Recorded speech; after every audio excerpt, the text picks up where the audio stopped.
You ever boot up a game, get a couple of hours in, and realize you've been staring at a skill tree the size of a subway map, wondering where the actual game went? Yeah, me too.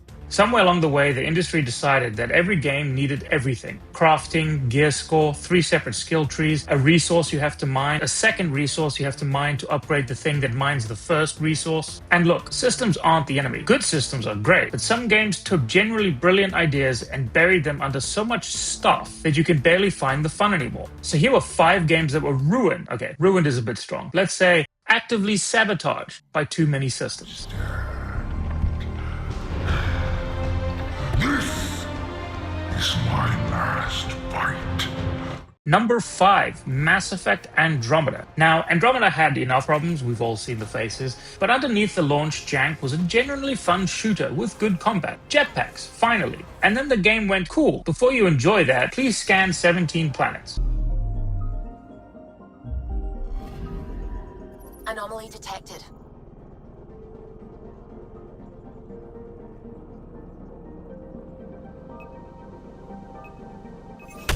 Deploying probe. I found something. Andromeda buried the combat and its famous branching story under research points, development points, 3 separate tech trees, resource mining, and a strike team system you managed through what was basically a phone app.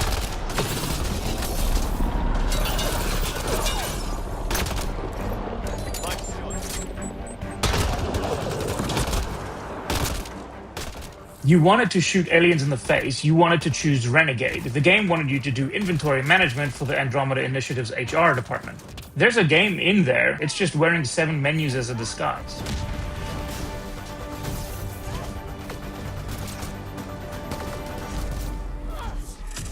At number 4, Marvel Avengers. This one generally makes me sad. The actual moment-to-moment of playing as the Avengers? Good, and I will die on that hill. Hitting things as the Hulk feels great. The combat is good. Yes, it's just an imitation of the Arkham combat, but it was a passable imitation, and I've never had that combat with Captain America before. And the campaign, for as short as it was a fun popcorn adventure. And then somewhere in development, it was decided this needed to be a live service looter, and it slapped you across the face with a gear score.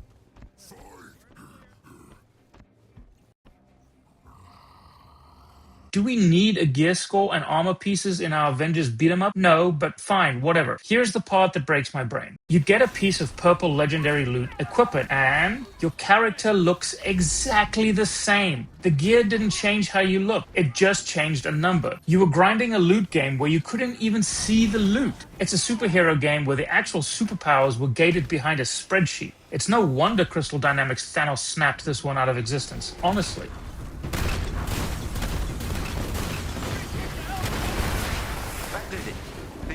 Your magic.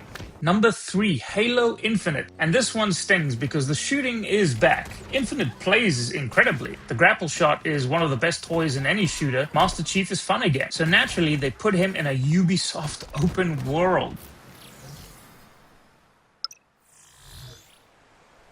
Halo was always a tight, handcrafted ride, a sandbox loop you could master. Infinite took that and went, what if the grapple shot was a skill tree? What if your equipment was locked behind collectible Spartan cores you find by clearing bases off of a map? What if the campaign had a number you grind? The core Halo loop is still the best in the business. They just made you do chores to unlock it.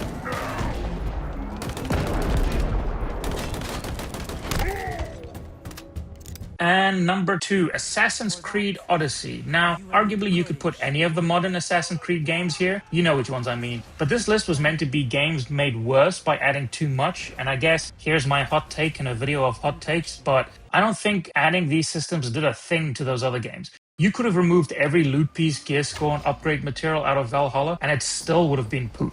Odyssey was the only one that kind of clicked for me, and I think the visuals did a lot of the heavy lifting. Anyway, before your time, Assassin's Creed used to be a game about assassinating. You'd walk up to a target, do a little wrist blade thing, think, and they'd die. Because you're an assassin. It's in the name. Odyssey said, what if the assassination didn't work?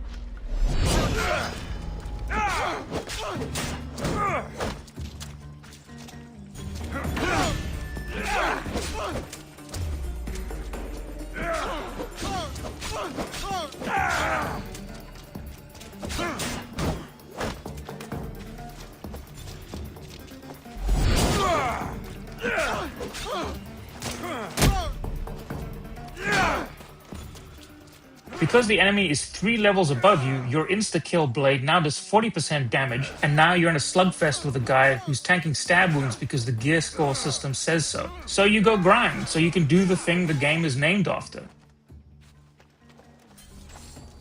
Odyssey is genuinely gorgeous, and there's probably a good 30-hour game inside it. Problem is, it's a 140-hour game with loot tiers, engraving, 3 skill trees, a ship to upgrade, a mercenary system, and a map so covered in icons it looks like it has the measles. It stopped being a stealth game and became a part-time job with a really nice view.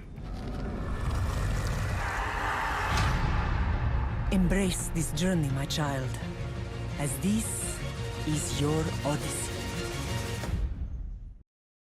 Finally, number 1, and yeah, I'm doing it. God of War 2018, The Golden Child. No! You are not ready! Stay back!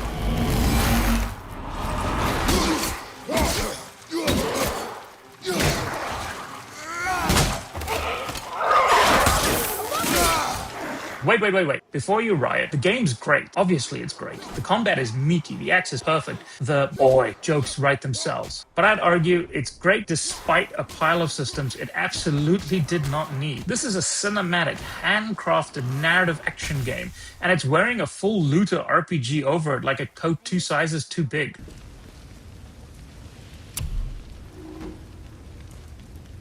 You've got armor with stats, rarity tiers, enchantments, crafting materials, a whole upgrade economy. So you'll be mid-Norse mythology, emotional father-son moment, gods dying, and then you pause to compare 2 wrist guards because one has plus 12 cooldown and one has plus 9 strength. The combat would have carried this game on its own. The story would have carried this game on its own. Instead, every 20 minutes, Kratos, yes, Kratos, the god of war, slayer of pantheons, has to stop and visit the menu to see if his new bracer has better luck stats.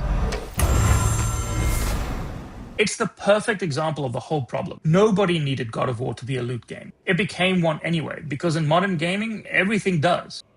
And that's the point. None of these are bad games. That's what makes it tragic. They're good games carrying systems they were never asked to carry, because somewhere a checklist said a game this size needs a skill tree. So in went the skill tree. Sometimes the best system is the one you didn't put in.